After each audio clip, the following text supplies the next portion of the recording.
We may finally have an answer to the mystery of those injuries on former President Trump's hand. The red marks were first spotted Wednesday morning as he waved to supporters in New York.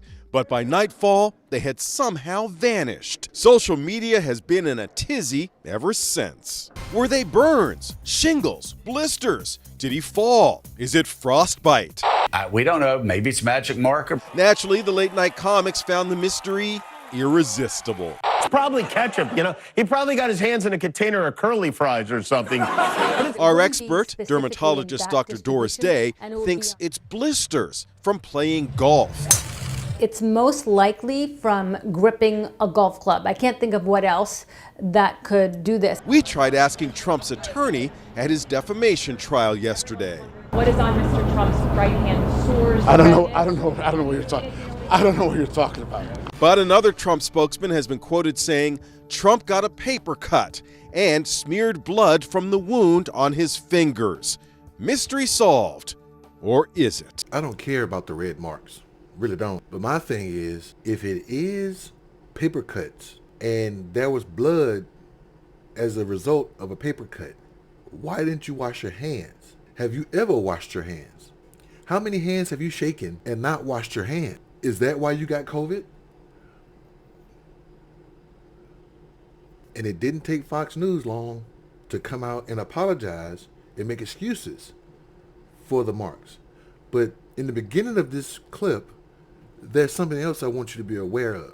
He worked for Bill Clinton. But speculating on someone's health in that way, a former president, fair game? Politics can be boring, and you have to mix it up, and it's kind of, I find it very entertaining. But the real thing, when I look at that, it looked to me like red ink. You know how you get red ink on your hands? Yeah. When you are so popular, every room you walk into, everybody wants you to give them a signature. And Joe Biden doesn't have this problem. Other Republican candidates, only Donald Trump. I mean, women want him to sign their chests when he walks into a bar. That's how much they love him. Now, she had the audacity to say this. But speculating on someone's health in that way, a former president, fair game? Let's look at all the times Fox News has talked about Joe Biden's cognitive abilities. We begin tonight with Joe Biden, like many elderly Americans, suffering from a very steep, obvious cognitive decline. Joe Biden says all the time, every time he gets asked about this, which is very infrequent that he gets asked about it by the press, but the few times he's been asked about his cognitive performance or whether he's getting too old, implying that he has cognitive issues, he said every time, he said, watch me. He said, watch. We are watching him, and it's terrifying to watch him. It's terrifying to people in this country to watch him. But I would say the opposite is true of President Trump. Do you see in Joe Biden a cognitive decline? And if so, is that a danger to the country?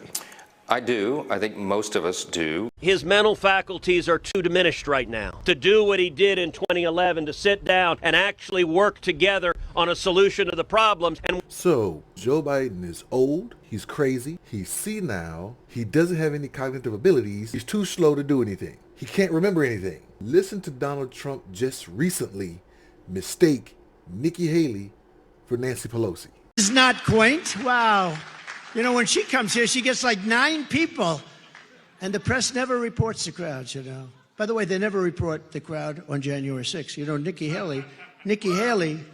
Haley, did you know they destroyed all of the information, all of the evidence, everything? Deleted and destroyed all of it, because of lots of things. Like Nikki Haley is in charge of security. We offered her 10,000 people, soldiers, National Guard, whatever they want. They turned it down. They don't want to talk about that. These are very dishonest people. Is it safe to say that we have 2 very old white men attempting to run for president so they can run our lives for 4 more years that they may not make it to? And for some reason, we don't have anybody else good enough to take their places. This is all America has. Is that what we're saying? What do you think?